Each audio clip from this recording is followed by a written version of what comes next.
Nabi Zakaria berdoa kepada Allah, minta dianugerahkan keturunan. Dilakukan dalam sholat. Surah Ali Imran di ayat 38. Hunalika da'a Zakaria rabbah qala rabbi habli min ladunka dzurriyyatan thayyibah innaka sami'un du'a.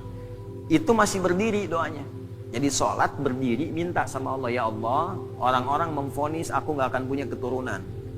Secara medis istriku divonis maaf menopause dan mandul. Kata orang gak mungkin. Karena makhluk memvonis tidak mungkin, aku serahkan kepadamu yang semuanya menjadi mungkin. Engkau pemberi tanpa batas, namanya Wahhab. Nah ini adab dalam Quran, kalau ada orang memvonis ini nggak mungkin, ini nggak bisa, itu tanda dari Allah. Tinggalkan opini manusia, karena Allah memberikan tanda untuk langsung minta kepadanya, dan Allah ingin mengabulkan tanpa campur tangan makhluk. Itu, cara bacanya begitu. Begitu selesai kemudian berdoa, belum selesai sholatnya. Jadi baru tlak doanya selesai, pakai fa ayat 39-nya di Quran surah 3. Fanadathul malaikatu wa huwa qa'imun yusalli fil mihrab annallaha yubashshiruka bi Yahya. Malaikat langsung turun seketika doa selesai, malaikat turun langsung mengabari. Kamu dapat kabar gembira, doamu dijawab oleh Allah, engkau akan punya anak, bahkan Allah yang memberikan langsung namanya Yahya. Ya, artinya hidup. Kata orang mustahil, dari rahim seorang perempuan yang divonis menopause dan mandul, lahir bayi yang hidup. Kata Allah tidak ada yang mustahil, jadi dan hidup dia. Namanya Yahya. Nah, jelas? Terjadinya kapan? Qaimun yusalli fil mihrab, masih berdiri dalam sholat, belum selesai sholatnya. Jadi antara doa dengan jawaban pakai fa, artinya cepat tanpa jeda. Terapkan metode ini, pemahaman ini kepada ayat dimaksud, ayat yang kelima. Fa inna ma'al usri yusra.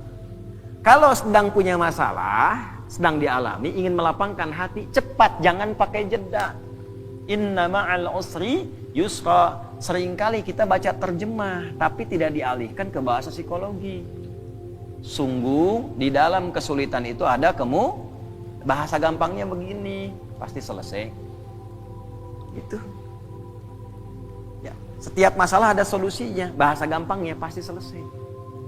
Kalau Anda menghadapi masalah, apapun itu, seberat apapun, cepat katakan, jangan pakai jeda. Pasti selesai. Gak ada yang gak ada solusinya. Insya Allah selesai. Katakan dulu. Ya. Bahkan nanti banyak ditemukan di Quran itu pakai kul, katakan. Jadi kalau hati kita masih ragu, belum keluar, keluarkan dengan lisan, katakan dengan lisan. Pasti selesai. Pasti bisa. Saya bisa. Itu kita punya ayatnya. Yang praktekkan orang Jepang, orang Korea. Dulu tahun 96-97 itu ada acara di TPI, ya, Benteng Takeshi namanya, ya, Benteng Takeshi itu yang pakai tank tembak-tembakan itu. Begitu mau menaklukkan bentengnya itu, kan langsung itu pemandunya mengatakan, kamu bisa, kamu bisa, kamu bisa. Dipakai itu tuh. Ya.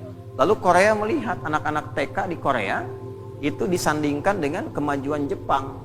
Dibawa ke suasana penjajahannya, dibawa di dunia edukasi, diambil di dunia positif. Jadi begitu masuk, sebelum masuk kelas harus mengalahkan Jepang. Kita bisa, kita bisa. Akhirnya sampai sekarang terjadi. Ya, Jepang bikin Honda, ya Korea bikin Hyundai. Hyundai bacanya Hyundai. Kemudian sana masuk Piala Dunia, ini pun mesti masuk Piala Dunia. Sekarang kita impor pelatihnya gitu kan. Maju sekarang. Itu cuma satu kalimat, cuma satu ayat di Quran, inna ma'al usri